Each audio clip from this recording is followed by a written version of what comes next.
Welcome everyone. তো আমরা আলোচনা করছিলাম চাইল্ড ডেভেলপমেন্ট অ্যান্ড প্যাডাগজি।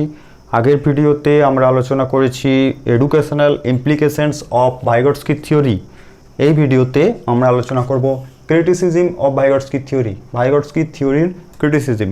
ওকে, তো চলো শুরু করি। দেখো, ভাইগটস্কি থিওরিকে আমরা একটা ইনকমপ্লিট থিওরি বলতে পারি। ভাইগটস্কি থিওরিকে আমরা ইনকমপ্লিট থিওরি বলতে পারি। কারণ ভাইগটস্কি থিওরিকে আমরা ইনকমপ্লিট থিওরি বলতে পারি কারণ তার থিওরির মধ্যে কোথাও বায়োলজিক্যাল ম্যাচুরেশনের প্রভাব নেই।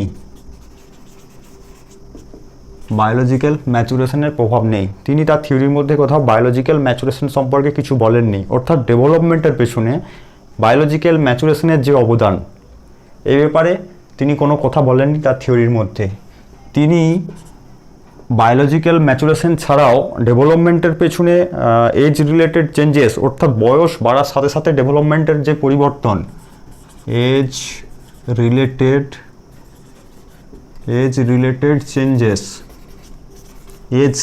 চেঞ্জেস অর্থাৎ বয়স বাড়ার সাথে সাথে ডেভেলপমেন্টের যে পরিবর্তন, এই ব্যাপারেও তার থিওরির মধ্যে তিনি কোনো কথা বলেননি।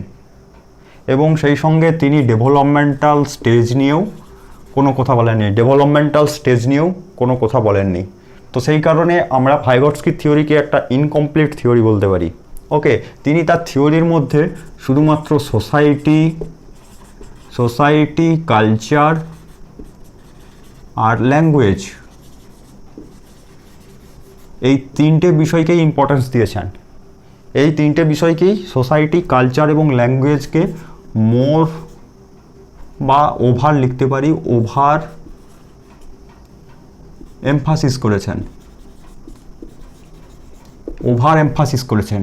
ঠিক আছে, তো সোসাইটি, কালচার এবং ল্যাঙ্গুয়েজকে তিনি সব থেকে বেশি জোর দিয়েছেন। তিনি মনে করেন একটা বাচ্চা শিশুর ডেভেলপমেন্ট হয়, কগনিটিভ ডেভেলপমেন্ট হয় তার সোসাইটি, কালচার এবং ল্যাঙ্গুয়েজের ওপর। অর্থাৎ তার সোসাইটি এবং কালচার, ল্যাঙ্গুয়েজ থাকলেই তার ডেভেলপমেন্ট হয়ে যাবে। এবং এই তিনটে বিষয়কে তিনি সবথেকে বেশি ইম্পর্টেন্স দেন, এই তিনটে বিষয়ের উপরই সবথেকে জোর দেন। এবং তিনি মনে করেন যে বাচ্চাদের ডেভেলপমেন্টের পেছনে সোসাইটি, কালচার এবং ল্যাঙ্গুয়েজেরই অবদান আছে, শুধুমাত্র সোসাইটি, কালচার এবং ল্যাঙ্গুয়েজেরই অবদান আছে। সেই কারণে ভাইগটস্কি থিওরিকে আমরা এই দিক দিয়ে ক্রিটিসাইজ করতে পারি। ওকে, নেক্সট যে বিষয়ে ক্রিটিসাইজ করতে পারি, তিনি ইগনোর করেছেন ইন্ডিভিজুয়াল ডিফারেন্সকে, অর্থাৎ ব্যক্তিগত যে পার্থক্য, প্রতিটা শিশু যে একজন আরেকজনের থেকে আলাদা, প্রত্যেকেই যে ইউনিক, তো এই ব্যাপারটাকে তিনি ইগনোর করেছেন। তিনি বলেছেন যে গ্রুপ অ্যাক্টিভিটি দিতে, তো দেখা গেছে গ্রুপ অ্যাক্টিভিটি দিতে গিয়ে অনেক সমস্যা হচ্ছে।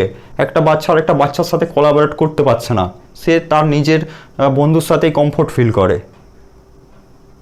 প্রতিটা বাচ্চা ইউনিক, প্রত্যেকের চিন্তা ভাবনা আলাদা, প্রত্যেকের থিঙ্কিং প্রসেস আলাদা, প্রত্যেকের বোধগম্যতার ক্ষমতা আলাদা।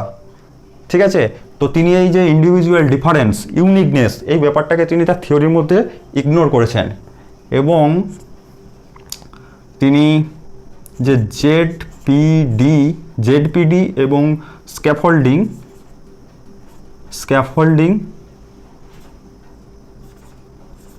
তিনি যে জেডপিডি এবং স্ক্যাফোল্ডিংয়ের ধারণা দিয়েছেন, সেই ধারণাটাও অ্যাম্বিগুইটিস মানে অস্পষ্ট। এই জেডপিডি স্ক্যাফোল্ডিংয়ের ধারণাটাই অস্পষ্ট, কারণ তিনি বলেছেন যে আমাদেরকে বাচ্চাদের জেডপিডি বুঝতে হবে। জেডপিডি মানে জোন অফ প্রক্সিমাল ডেভেলপমেন্ট, অর্থাৎ বাচ্চার বিকাশের সম্ভাবনা কতটা, তিনি সেটাকে বুঝতে বলেছেন। কিন্তু অ্যাকুরেটলি কিভাবে আমরা সেটাকে মেজার করব, এই ব্যাপারে তো কোনো স্পষ্ট ধারণা আমাদের কাছে নেই, বা তার থিওরির মধ্যে সেরকম কোনো স্পষ্ট ধারণা নেই। বা স্ক্যাফোল্ডিং প্রদান করা মানে সাহায্য প্রদান করা, তো ডেভেলপমেন্টের পেছনে স্ক্যাফোল্ডিংয়ের কতটা এফেক্ট, এই ব্যাপারটাও অ্যাম্বিগুইটিস মানে অস্পষ্ট। এই ব্যাপারে কোনো সঠিক ধারণা তিনি দেননি। তো সেই জন্য আমরা ভাইগটস্কি থিওরিকে এই ব্যাপারে ক্রিটিসাইজ করতে পারি। নেক্সট যে বিষয়টাকে নিয়ে আমরা ভাইগটস্কি থিওরিটাকে ক্রিটিসাইজ করতে পারি, সেটা হলো কালচারাল মেথডটা হলো, দেখো, ভাইগটস্কি শুধুমাত্র বাচ্চাদেরকে অবজার্ভ করেছেন, আমরা পিঁয়াজের থিওরির ক্রিটিসিজম যখন আলোচনা করছিলাম, সেখানে দেখেছিলাম যে পিঁয়াজে তিনি বাচ্চাদেরকে ল্যাবরেটরি টেস্ট করেছেন বা ইন্টারভিউ নিয়েছেন এবং সেই সঙ্গে অবজার্ভ করেছেন, কিন্তু ভাইগটস্কি শুধুমাত্র অবজার্ভ করেছেন, তিনি ইন্টারভিউ নেননি বা ল্যাব টেস্টও করেননি। শুধুমাত্র অবজারভেশনের ভিত্তিতে তিনি তার থিওরি ডেভেলপ করেছেন এবং অবজারভেশন করেছেন তিনি এই সোভিয়েত কালচারকে, মানে রাশিয়ান কালচারকে, রাশিয়ান চাইল্ডদেরকে, রাশিয়ান সোসাইটিকে তিনি অবজার্ভ করেছেন। তিনি মনে করেন যে রাশিয়ান চাইল্ড বা এই সোভিয়েত সোসাইটির মতো গোটা ওয়ার্ল্ডের সমস্ত শিশুর ডেভেলপমেন্ট হবে, ওই একই প্রিন্সিপালে হবে, এটা তিনি মনে করেন। তো সেই কারণে আমরা এই কালচারাল মেথডকে, অর্থাৎ তার যে কালচার এবং সেই সঙ্গে তার যে ডেভেলপমেন্টাল মেথড, ডেভেলপমেন্টের মেথড, তার থিওরির যে ডেভেলপমেন্টাল মেথড বা যে মেথডের তিনি তার থিওরি ডেভেলপ করেছেন, সেই মেথডকে আমরা ক্রিটিসাইজ করতে পারি। তো এই হলো আমাদের ভাইগটস্কির থিওরির ক্রিটিসিজম। একটা হলো তার ভাইগটস্কির থিওরিকে আমরা ইনকমপ্লিট থিওরি বলতে পারি, কারণ তিনি বায়োলজিক্যাল ম্যাচুরেশন সম্পর্কে কিছু বলেননি, তিনি এজ রিলেটেড চেঞ্জেস ব্যাপারে কিছু বলেননি, তিনি ডেভেলপমেন্টাল স্টেজ নিয়েও কিছু বলেননি। তিনি সোসাইটি, কালচার এবং ল্যাঙ্গুয়েজকে মোর এমফোসাইজ করেছেন, ওভার এমফাসিস করেছেন।